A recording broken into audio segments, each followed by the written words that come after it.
आमे सपुष्पक उद्भिदरे डी समायन एवं त्रि संयोजन double fertilisation and triple fusion in angiosperm विषय आलोचना करबा। साधारणतः आमे काली कही जे फलिकार मुख्यतः तीनटा अंश थाए। फलिका कहले कार्पेल, साधारणतः आमर स्त्री फूल बा स्त्री फूलर जो आमे जहाँ कहते गाइनेशियम, गाइनेशियम रो तीनटा अंश रही। गोटे गर्भशीर्ष, आगु कह स्टिग्मा, गर्भदंड, एटा स्टाइल एवं गर्भाशय, एटा ओभारी। एटा होची फीमेल गैमेट। कोन फीमेल गैमेट? ओभारी होची कोन फीमेल गैमेट, स्त्री जुग्मक, बुझला।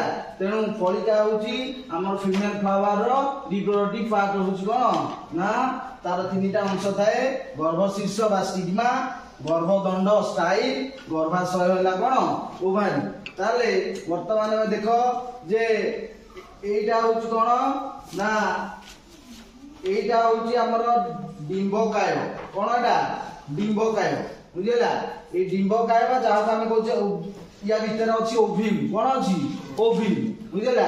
ए डिंबकायटी कोन थाए ना एटा होची हमर न्यूसेलस। एटा कोन न्यूसेलस। ए न्यूसेलस रे कोन होइता ना दुई बा तीनोटी आच्छादित थाए।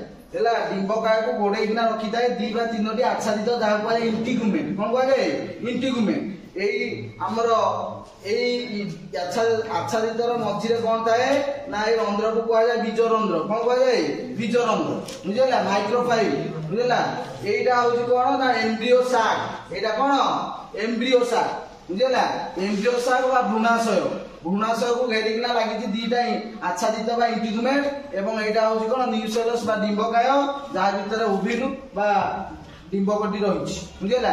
ताले वर्तमान हमें ये होची कोन ना भ्रूणाशय।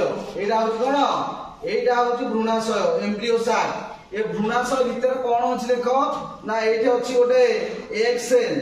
कोन अछि एग सेल बा डिंबाणु अछि। कोन अछि डिंबाणु एवं ताकि लागिकिना दीटा कोन अछि ना सिनर्जी अछि सहायक कोष। कोन अछि सहायक कोष। तेणु डिंबाणुटी कोठे थाए एटा ला बीजरंध्र। बीजरंध्र निकट रे डिंबाणुटी थाए, बुझला। एवं डिंबाणु को लागिकिना दीटा सहायक कोष जहा को कहले सिनर्जी। कोन कहले सिनर्जी। मझिरे दीटा कोन अछि ना मेरुन्यष्टि अछि। ता मेरुन्यष्टि दीटा अंग समायन पूर्वरु, बुझला। दीटा अंग मेरुन्यष्टि परस्पर सहित मिलित होइना गोटे द्वितीय कन्यष्टि गठन करନ୍ତି। कोन गठन करନ୍ତି द्वितीय कन्यष्टि, बुझला। एई मेरुन्यष्टि रो गुणसूत्र एन हाप्लॉइड, डिंबाणु रो गुणसूत्र मध्ये एन हाप्लॉइड, बुझला। अर्धक संख्यक गुणसूत्र अछि एवं एइटा एई जो बीजरंध्र रो अपर पार्श्व को आकु कहया जाय कोन चालाजालेन। एइटे तीनटा प्रतिमुख कोशिका अछि बा जहा को हम कहउछ एंटीपोडल सेल। केतिटा प्रतिमुख कोशिका अछि? तीनटा प्रतिमुख कोशिका अछि। तो एई भीतर पार्ट को कहया जाय कोन ना एम्ब्रियो साक बा भ्रूणाशय। कोन कहया जाय भ्रूणाशय। ताले समायन पूर्व कोन होइथाय ना जेते बेले हमर मु कहली एटा ला आंथर। एटा कोन आंथर पराग पेटिका। या भीतर कोन अछि ना पराग रेणु पोलन ग्रेन। कोन अछि पराग रेणु अछि, बुझला।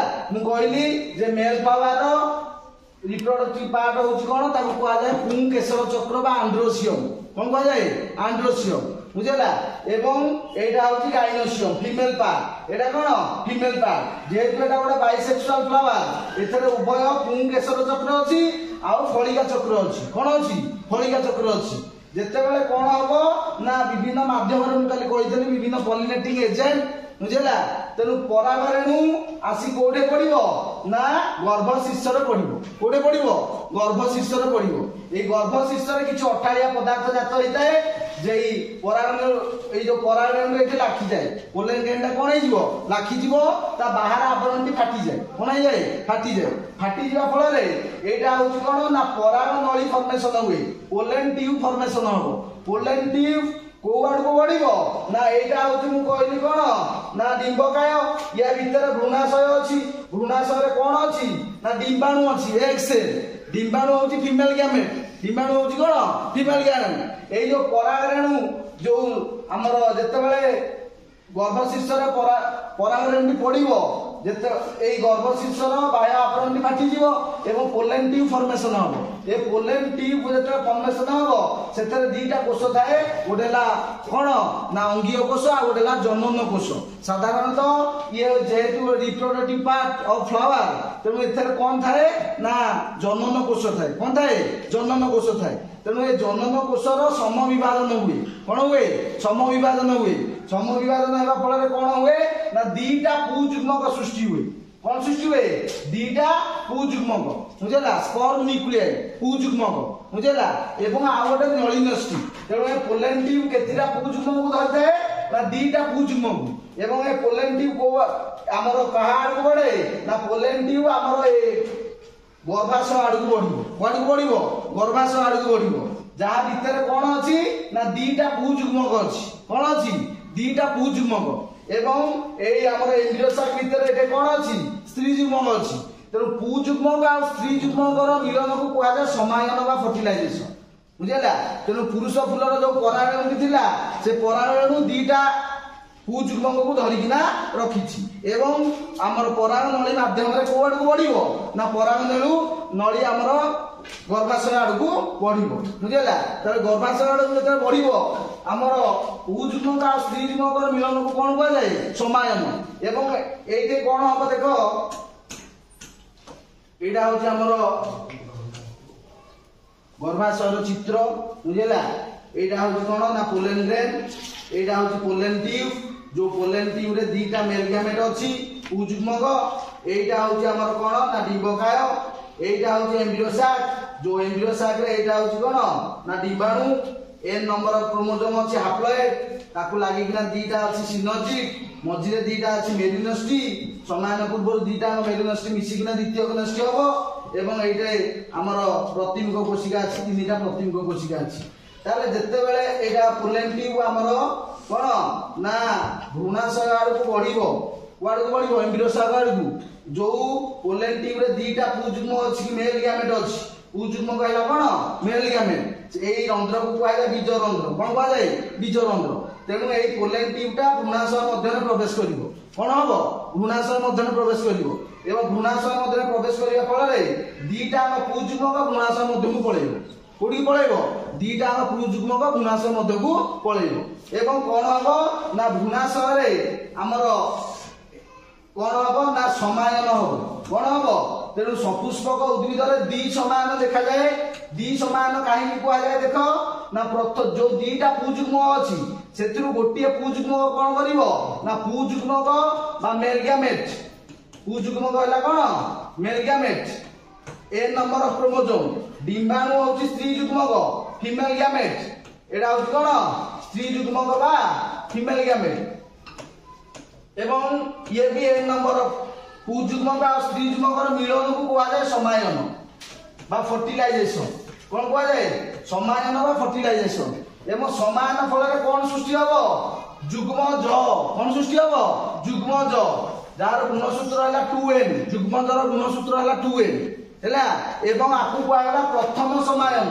कोन कुआ हला प्रथम समायन का केमिति कोन हला ना प्रथम पुजुग्मकटी स्त्री जुग्म सहित कोन हला मिलन हला एवं जाकु जा द्वारा जुग्मज सृष्टि हला एवं प्रथम समायन द्वारा जुग्मज सृष्टि हला तापर देखो ए जो द्वितीय पुजुग्मकटी अछि काई ना दीटा मेल गैमेट अछि बुझिला द्वितीय पुजुग्मकटी कोन हबो मु कहली जे ए जो हमर भ्रूणाशय रे कोन थाए ना हमर केंद्र रे दीटा मेरुनष्टि थाए समान पूर्व दीटा मेरुनष्टि हला हैप्लॉइड दीटा मेरुनष्टि मिसी किना गोटे कोन गठन करे द्वितीय कन्यष्टि कोन द्वितीय कन्यष्टि बा ताकू कहला सेकेंडरी न्यूक्लियस ए द्वितीय कन्यष्टि रो गुणसूत्र हला 2n कोन 2n ए द्वितीय पुजुग्मकटी द्वितीय कन्यष्टि सहित मिसिबो कोन हबो द्वितीय कन्यष्टि सहित मिसिबो ताले द्वितीय पुजुग्म हला कोन n द्वितीय कन्यष्टि हला केते 2n ताले कोन हला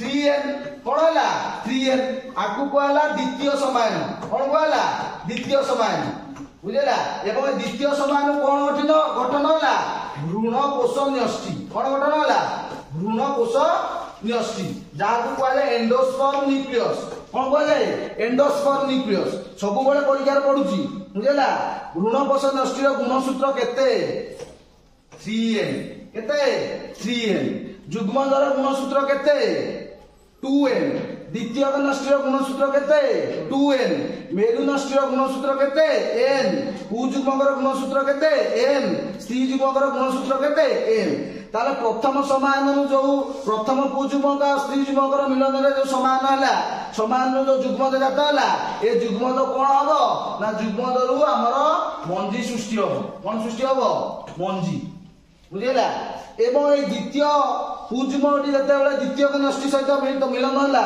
এবং যে ভ্রূণকোষ নষ্টি গঠন কলা সে ভ্রূণকোষ নষ্টি কোণ হব না ভ্রূণকোষ বা এন্ডোস্পর্ম তাকে কোণ কুযায়ে এন্ডোস্পর্ম এন্ডোস্পর্ম কোণ কহিলে কোণ না নড়িয়া ভিতরে যে মাংসাল অংশটা আছে সেটা হল এন্ডোস্পর্ম সে এন্ডোস্পর্ম কোণ করিব ভ্রূণকু খাদ্য যোগাইব কোণ যোগাইব খাদ্য যোগাইব যাହା ଫଳରେ ଗୋଟେ ভ্রূণ কোণ হব না ଗୋଟେ ପୂର୍ଣ୍ଣ ପ୍ଲାଣ୍ଟରେ ପରିଣତ ହବ ତେଣୁ ଭ୍ରୂଣକୋଷ ନଷ୍ଟି ବା ଭ୍ରୂଣକୋଷ ନଷ୍ଟିରୁ ଭ୍ରୂଣାଶୟ ଏଣ୍ଡୋସ୍ପର୍ମ କହିଲେ ଆମର ଫଳର ଯୋଉ ମାଂସାଳ ଅଂଶଟା ସେଇଟା ହେଲା ଏଣ୍ଡୋସ୍ପର୍ମ ହେଲା ଫଳ ଭିତରେ ମଞ୍ଜି ଅଛି ତେଣୁ ସପୁଷ୍ପକ ଉଦ୍ଭିଦ ବା ଆଞ୍ଜିଓ ଆବୃତ ବୀଜ ଉଦ୍ଭିଦରେ ଦିଟା ସମାୟନ ଦେଖାଯାଏ ତାକୁ କୁହାଯାଏ ଦ୍ୱି ସମାୟନ ଏବଂ ଆମର দ্বিতীয় পুযুগ্মক আর দ্বিতীয় নষ্টি n আর 2n মিশিলা কোন হলা 3n তাকু কুয়া যায় ত্রি সংযোজন কোন কুয়া যায় ত্রি সংযোজন তেণু সপুষ্পক উদ্ভিদরে দ্বি সমায়ন আর ত্রি সংযোজন দেখা যায় কোন দেখা যায় দ্বি সমায়ন আর ত্রি সংযোজন দেখা যায় প্রথম সমায়নরু যুগ্মজরু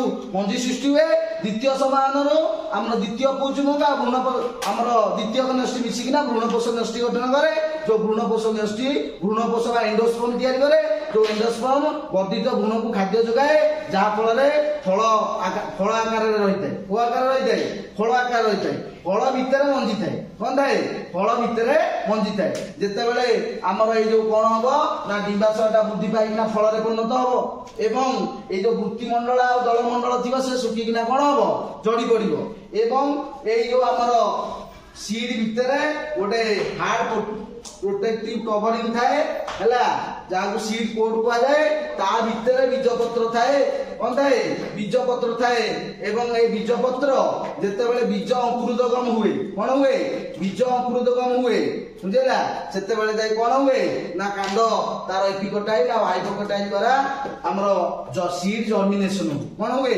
ସିଡ୍ ଜର୍ମିନେସନ ହୁଏ ତେଣୁ ଆବୃତ ବୀଜ ଉଦ୍ଭିଦ ମାନଙ୍କ କ୍ଷେତ୍ରରେ ବା ସପୁଷ୍ପକ ଉଦ୍ଭିଦ ମାନଙ୍କ କ୍ଷେତ୍ରରେ ଦ୍ୱି ସମାୟନ ଦେଖାଯାଏ ଆଉ ତ୍ରି ସଂଯୋଜନ ଦେଖାଯାଏ ଯାହା ଫଳରେ ପ୍ରଥମ ସମାୟନରୁ ମଞ୍ଜି ଜାତ ହୁଏ ଯୋଉ ମଞ୍ଜି କଣ ହୁଏ ନା ଏମ୍ବ୍ରିଓରେ ପରିଣତ ହୁଏ ଦ୍ୱିତୀୟ ସମାୟନ ଭ୍ରୂଣକୋଷ ନଷ୍ଟିରୁ ଭ୍ରୂଣକୋଷ ଗଠନ ହୋଇଥାଏ ଯାହା ଯୋଉ ଭ୍ରୂଣକୋଷ ଏମ୍ବ୍ରିଓକୁ କଣ କରେ ଖାଦ୍ୟ ଯୋଗାଏ ଏବଂ ଏମ୍ବ୍ରିଓର ପରିବର୍ତ୍ତିତ ହେଇକିନା କଣ ହବ ଗୋଟେ କଣ ନା ଆମର ମଞ୍ଜିରୁ ଗଜା ହବ କଣ ହବ ଗଜା ହବ ଯାହାକୁ କୁହାଯାଏ କଣ ସିଡ୍ ଜର୍ମିନେସନ ଯେତେବେଳେ ପରିବେଶ ଅନୁକୂଳ ହୁଏ କଣ ହୁଏ ପରିବେଶ ଅନୁକୂଳ ହୁଏ ତେଣୁ ଉଦ୍ଭିଦରେ ଫଳ ହୁଏ ଫଳ ଭିତରେ କଣ ଥାଏ ମଞ୍ଜି ଥାଏ ଫଳଟା ହଉଛି ଏଣ୍ଡୋସ୍ପର୍ମ ବା ଭ୍ରୂଣକୋଷ ବୁଝିଲା ଏବଂ ଫଳ ଭିତରେ ଯୋଉ କଣ ଥାଏ ନା ବୀଜପତ୍ର ଥାଏ ସେ ତା ଉପରେ ଗୋଟେ ସିଡ୍ କୋଟ୍ ଗୋଟେ କଠିନ ଆବରଣ ଥାଏ ତା ଭିତରେ କଣ ଥାଏ ବୀଜ ଥାଏ କଣ ଥାଏ ବୀଜ ଥାଏ ଯେତେବେଳେ ପରିବେଶ ଅନୁକୂଳ ହୁଏ ବର୍ଷା ଦିନର ଆଗମନ ଫଳରେ ସେତେବେଳେ କଣ ହୁଏ ନା ବୀଜର ଅଙ୍କୁରିତ ହୁଏ ଏବଂ ସେଥିରୁ କଣ ହୁଏ ନା ଆମର ଗୋଟେ ନୂତନ ଉଦ୍ଭିଦ ସୃଷ୍ଟି ହେଇଥାଏ କଣ ହେଇଥାଏ ନୂତନ ଉଦ୍ଭିଦ ସୃଷ୍ଟି ହେଇଥାଏ ତେଣୁ ଆକୁ କୁହାଯାଏ କଣ ଦ୍ୱି ସମାୟନ ଆଉ ତ୍ରି ସଂଯୋଜନ କଣ ଦିଟା ସମାୟନ ଦେଖାଯାଏ ଆଉ ତିନିଟା ସଂଯୋଜନ ତାକୁ କୁହାଯାଏ ଡବଲ ଫର୍ଟିଲାଇଜେସନ ଆଉ ଟ୍ରିପଲ୍ ଫ୍ୟୁଜନ ଇଏ ଗୋଟେ ଲଙ୍ଗ ଟାଇପ କୋଶ୍ଚିନ୍ କଣ ଗୋଟେ ଲଙ୍ଗ ଟାଇପ କୋଶ୍ଚିନ୍ ଯେତେବେଳେ ଆମର ଏଇ ମେରୁନାଷ୍ଟି ଆମର ଭ୍ରୂଣାଶୟ ମଧ୍ୟକୁ ପ୍ରବେଶ କରେ ସେଥିରେ ଯୋଉ ନଳୀ ନଷ୍ଟି ଥାଏ ସେ ନଷ୍ଟ ହେଇଯାଏ କଣ ହେଇଯାଏ ନଷ୍ଟ ହେଇଯାଏ କେବଳ ଦିଟାଙ୍କ ପୁଯୁଗ୍ମକ ଭ୍ରୂଣାଶୟ ମଧ୍ୟରେ ପ୍ରବେଶ କରିଥାଏ ପ୍ରଥମ ପୁଯୁଗ୍ମଟି ଏକ୍ସ ସେଲ୍ କୁ ସମାହିତ କରେ ଦ୍ୱିତୀୟ ପୁଯୁଗ୍ମକ ଦ୍ୱିତୀୟ ନଷ୍ଟିକୁ ସମାହିତ କରେ ଏବଂ ଯାହା ଫଳରେ ଭ୍ରୂଣକୋଷ ନଷ୍ଟି ହୁଏ ତେଣୁ ଗୋଟେ ମଞ୍ଜି ହୁଏ ଆଉ ଗୋଟେ ଫଳ ହୁଏ ମାଂସାଳ ଫଳ କଣ ଅଂଶଟାକୁ ଆମେ ଯାହାକୁ କହୁଛେ ଫଳ ବୁଝିଲା ଫଳ ଭିତରେ କଣ ରହେ ମଞ୍ଜି ରହେ ଯାହାକୁ କଣ କରେ ନା ବର୍ଦ୍ଧିତ ଭ୍ରୂଣକୁ ପ୍ରୋଟେକ୍ସନ ଦିଏ କଣ ଦିଏ ପ୍ରୋଟେକ୍ସନ ଦିଏ ଏବଂ ବୀଜ ଅଙ୍କୁରୋଦଗମ ହେଇଥାଏ ବୁଝିଲା କୁହାଯାଏ ଦ୍ୱି ସମାୟନ ଆଉ କଣ ତ୍ରି ସଂଯୋଜନ ବୁଝିଲା।